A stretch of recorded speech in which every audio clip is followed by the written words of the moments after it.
Khammam rural జిల్లాలోని చింతపల్లికి ఖమ్మం జిల్లాలోని Chintapalli rural మండలంలోని చింతపల్లి గ్రామానికి గతంలో సైబీరియా నుంచి వందలాది కొంగల గుంపు జనవరి మాసంలో వచ్చి జూన్లో తిరిగి వెళ్ళిపోతుండే అన్నమాట.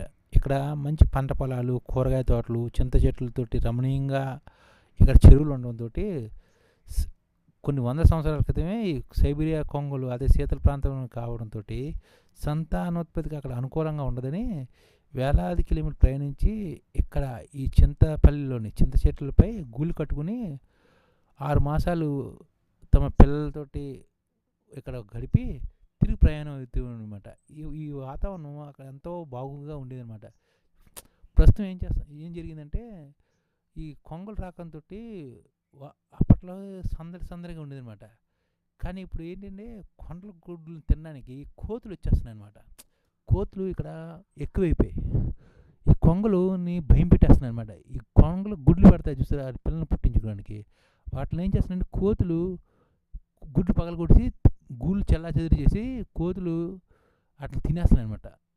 ఇక్కడ ఉన్న చింత, వేప, ఇతర చెట్లపైని ప్రజలు కూడా నరికేస్తున్నారు. టపాసులు కూడా పేలుస్తుంటే కోతులను పరగొట్టడానికి కొంగలు బెదిరిపోయి కొంగలు కూడా దూరంగా వెళ్ళిపోతున్నాయి అన్నమాట. ఇక్కడ పైలట్ కొంగలు ఇక్కడికి వచ్చి చెట్లపై ఉండడం వల్ల చాలామంది ప్రజలు వచ్చి చూసడం ఒక వింత అనుభూతిగా భావించారు అన్నమాట. ప్రస్తుతం ఇక్కడ ఏంటంటే ఇక్కడ ఆ కొంగలకి ఏ విధంగా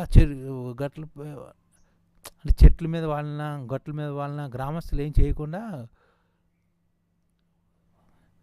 ఉన్నా సరే హాని తడపడం ఉన్న ఈ కోతులు ఉన్నాయి చూడు,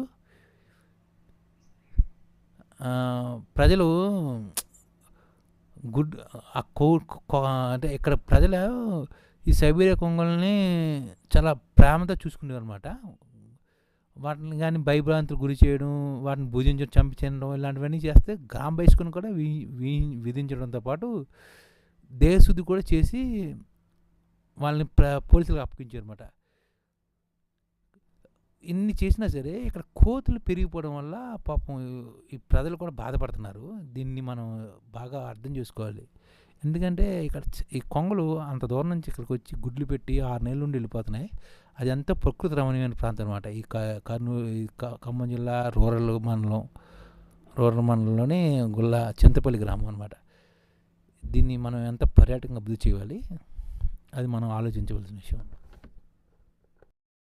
ఈ ఛానల్ ముఖ్య ఉద్దేశం ఏంటంటే మన తెలుగు రాష్ట్రాల్లో 1 కోటి మందికి సంఘటిత రంగాల్లో ఏ విధంగా ఉద్యోగాలు ఇవ్వవచ్చు, కనీస నెల జీతం 30,000 వరకు ఏ విధంగా ఇవ్వవచ్చు, ఏ విధంగా చేస్తే ఉద్యోగాలు సృష్టించబడతాయో వివరిస్తూ ఈ ఛానల్ వీడియోలు వస్తాయి. అలాంటి వీడియోలు మీకు కావాలంటే మన ఐడిఎఫ్ భాస్కర్ ఛానల్ని సబ్స్క్రైబ్ చేసుకోండి. ఐడిఎఫ్ అంటే ఇండియన్ డెవలప్మెంట్ ఫోర్స్. ఈ వీడియోలు చూసిన తర్వాత మీకు నచ్చితే లైక్ చేయండి, మీ ఫ్యామిలీ మెంబర్స్కి షేర్ చేయండి, మరియు మీ ఫ్రెండ్స్కి షేర్ చేయండి. Thank you. నమస్కారం.